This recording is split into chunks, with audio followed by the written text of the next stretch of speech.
Well, it's obviously super important to understand what makes up a good product and how to develop really winning differentiation. It's equally important to understand the things that could take your legs out from under you. So, understanding those risks and red flags that you need to be aware of as you pursue product development and before you go into manufacturing products. So the purpose of this video is to develop an awareness of those red flags and risks to pay attention to before you pursue a product idea. So the first one to be aware of is patents. So there's really two kinds of patents. One is a design patent, which is literally just the look of a product and taking that look and design and patenting that. That usually takes about a year. The second is a utility patent, which usually takes about 3 years. And that's the actual functioning of a product. Those ones are a lot more expensive and difficult to get.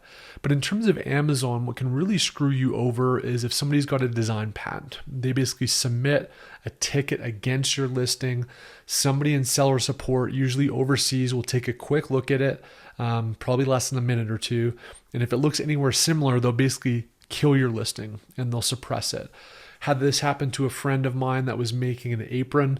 Somebody design patented the apron from the exact same factory that they actually got theirs manufactured from, and it shut them down all the way through Q4 and for most of Q1 the following year. So it can be really dangerous if one of your competitors on Amazon has a design patent in particular, because they can totally kill your listing and ruin your investment.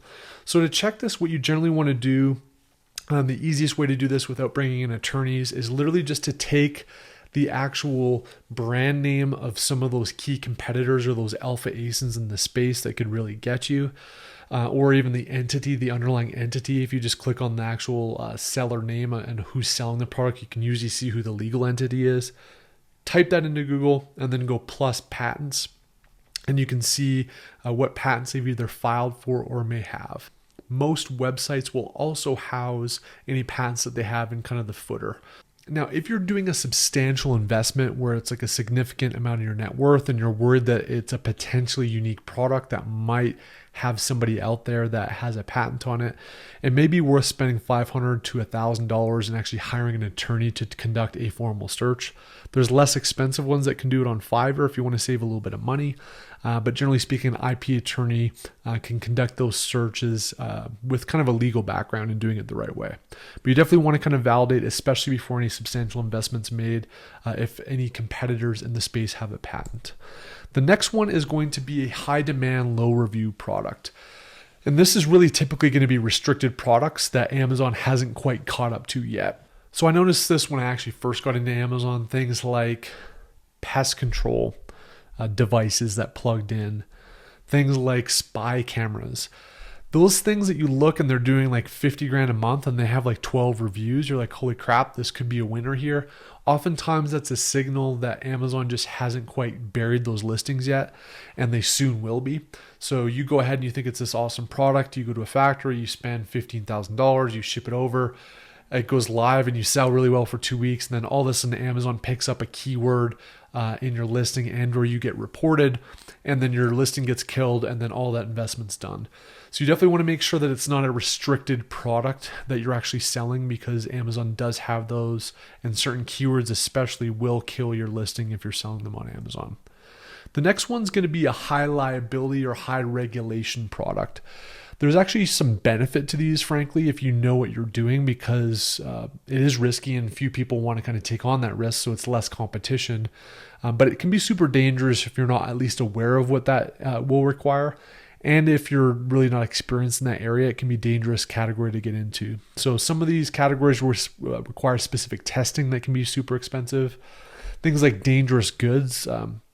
In my Goal Zero days, we used to ship a large amount of lithium-ion batteries. We do like 300 shipments a year. It was a total pain in the ass to ship because of the UN regulations around dangerous goods and lithium batteries. So certain products have different shipping and storage restrictions. And in fact, if you have those products, Amazon may not even store them for you. So you might only be able to ship them via FBM as an example. So you need to be aware of that. And then there's just some categories that are gated and require Amazon's permission. So you need to be aware of that before you get into it, and make sure that you've got the capability and the budget to jump through all those hoops that are necessary for these higher liability, high regulation products. And then obviously realize that some of these things you might get sued from customers. So you need to be ready with insurance and or be mentally ready that you may have some situations arise with these higher risk products that you have to deal with the business risks as well. The next one to be aware of is just category creators. I think this is really a dangerous thing when you're selling on Amazon. Remember that Amazon is the largest product search engine, at least in the Western world in places like United States. Most customers are there using a particular keyword that they have in their head and they're trying to find products for that. If the keyword doesn't exist in their mind and the category doesn't even exist, they're not going to be searching for it on Amazon. And you do not want to be creating a category on Amazon. This is things like Kickstarter products that are new to the world, that are brand new innovations that no one even knows exists. Amazon's not the channel to sell those. Go to Kickstarter for those or use a different approach. The value in Amazon is that it's got active buyers with buying intent that are searching to buy particular products or product categories or product things that they want to seek out using keywords. You can have innovative category products where like a product category already exists and you're just completely destroying with this amazing innovation and differentiation because there's still keyword volume there. And if it's a great offer and a great differentiator, people are going to click on it and buy it. But what you don't want to have happen is that people can't even articulate what your product is because they don't know it exists. They're not typing it in Amazon. It's going to be very difficult to compete using that approach. So be very careful of those ideas that are new to the world ideas. The next one is competitor risk. I just like to say here, pick fights in your own weight class, right? So if you're new to Amazon and you're like, hey, I just kind of want to test this thing out. I've got a $10,000 budget.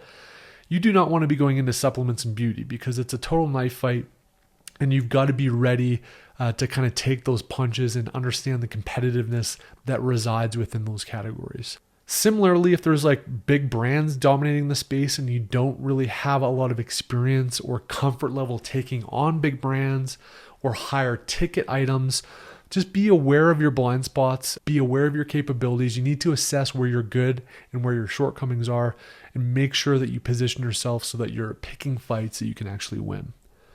The next one is budget, and it's kind of related to that last one in terms of picking fights you can win, which is really, can you afford to succeed? I've seen this a lot where people get into hyper competitive or very, very high volume categories that are say doing $100,000, $200,000, $300,000 a month. And the vast majority of players in that category are doing that. And they're like, okay, well, I've got this like super niche or kind of differentiated idea. I'm targeting a subset of that. And I kind of think I can win based on like just kind of going niche and kind of tackling it that way. But what they don't realize is that the vast majority of the keywords that they need to succeed on in order to win and kind of get revenue from that category are going against those $500,000 a month ones. So if you have, say, $10,000 worth of inventory, that's roughly $30,000 worth of sales, you got enough for like 7 days or 5 days or whatever it is, right?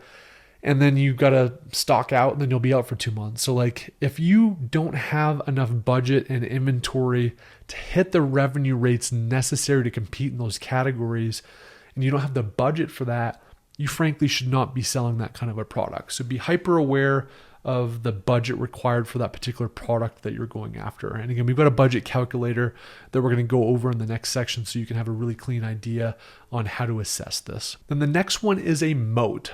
So how hard is it for competitors or factories to replicate what you're doing? Again, you don't want to be in a situation where you come up with this product idea or you're the second one to come in for a particular product idea. And then by the time your product hits Amazon, there's another 20 or 30 competitors. You want to try to extend the difficulty of either a competitor and or a factory in China to replicate what it is that you're doing. That doesn't mean that competitors aren't going to come after you and do similar stuff to you. That's always going to happen in the Amazon space, but you want to make it as difficult and as drawn out as possible. So the more of a moat that you have, the longer you can kind of keep your differentiated offer only to you, the better off you're going to be with the long-term success and longevity of a particular product.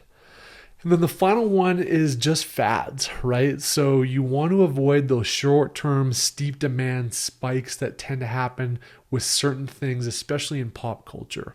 You want to find ideas that potentially are growing, even potentially growing exponentially in demand over time, but you don't want it to be a short-term up and down thing that is going to be more flash in the pan.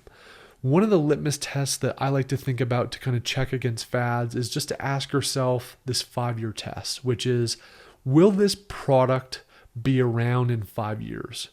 Will the demand for this product be around in 5 years? Will my customer archetype continue to seek this product and this particular offer for the next 5 years?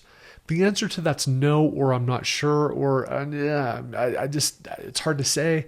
You probably want to avoid it because it could be a flash in the pan thing that doesn't give you enough payback opportunity on your upfront and ongoing investment. So be aware of these risks and red flags before you pull the trigger on a manufacturing run.